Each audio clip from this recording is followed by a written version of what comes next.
찬미 예수님, 사제 지카리아와 그의 아내 엘리사벳은 하느님 앞에서 율법이 정한 모든 계명과 규정을 충실히 지키며 살아가는 흠없는 정말 아름다운 부부였습니다. 하지만 그 부부에게는 한 가지 아픔이 있습니다.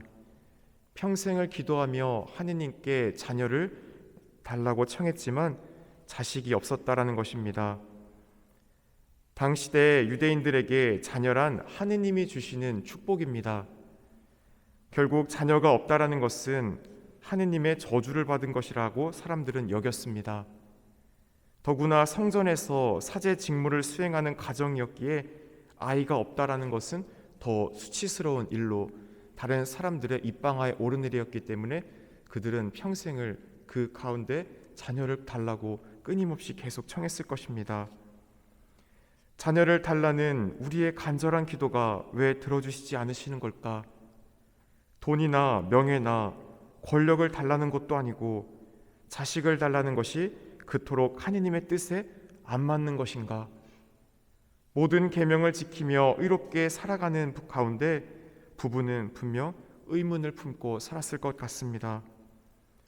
평생 기다리다 지쳐 이제는 나이가 많아져 육체적으로는 아이를 가질 수 없는 나이에 이르렀기에 그 부부는 이제 포기했습니다. 자녀는 헛된 희망이라 여기며 더 이상 청하지도 않았을 것입니다. 그런데 믿을 수 없는 일이 일어납니다. 지카리아가 하느님 앞에서 사제 직무를 수행하기 위해 성소에 들어가 분향할 때 가브리엘 천사가 나타나 그에게 말합니다. 두려워하지 마라, 지카리아야. 너의 청원이 받아들여졌다. 내 아내 엘리사벳이 너에게 아들을 낳아줄 터이니 그 이름을 요한이라고 하여라. 그러나 지카리아는 천사의 말을 믿지 못합니다. 제가 그것을 어떻게 알 수 있겠습니까? 저는 늙은이이고 제 아내도 나이가 많습니다. 지카리아처럼 비슷한 질문을 한 경우가 떠오르지 않으십니까? 그것을 제가 어떻게 알 수 있겠습니까? 저는 남자를 알지 못합니다. 바로 성모님이십니다. 성모님께서도 가브리엘 천사를 통해 예수님의 잉태 소식을 듣고 이와 같은 질문을 하셨죠. 저는 남자를 알지 못하는데 어떻게 그런 일이 있을 수 있겠습니까? 오늘 지카리아도 제가 그것을 어떻게 알 수 있겠습니까? 같은 질문이지만 한 명은 벙어리가 되는 보석을 받고 한 명은 천사의 설명을 듣습니다. 무슨 차이가 있겠습니까? 같은 반문처럼 보이지만 그 안에는 다른 태도의 모습이 담겨져 있다라는 것입니다.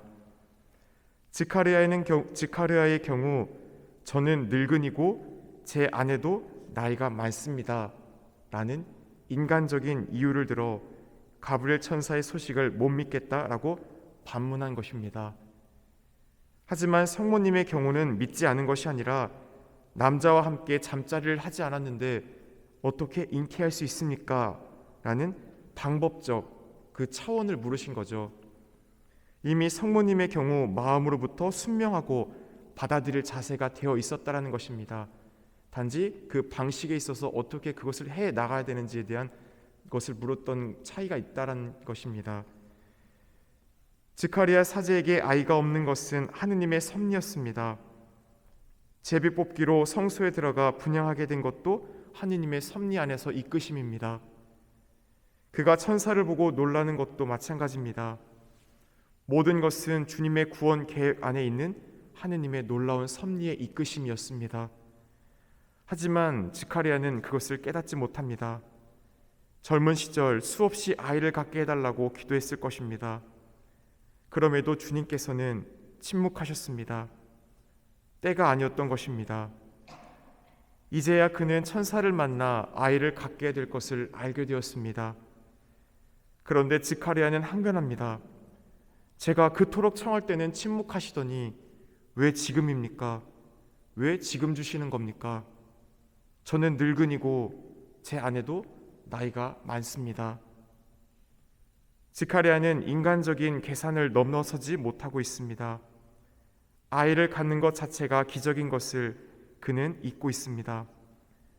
이러한 지카라의 모습은 우리들의 모습을 대변하기도 합니다.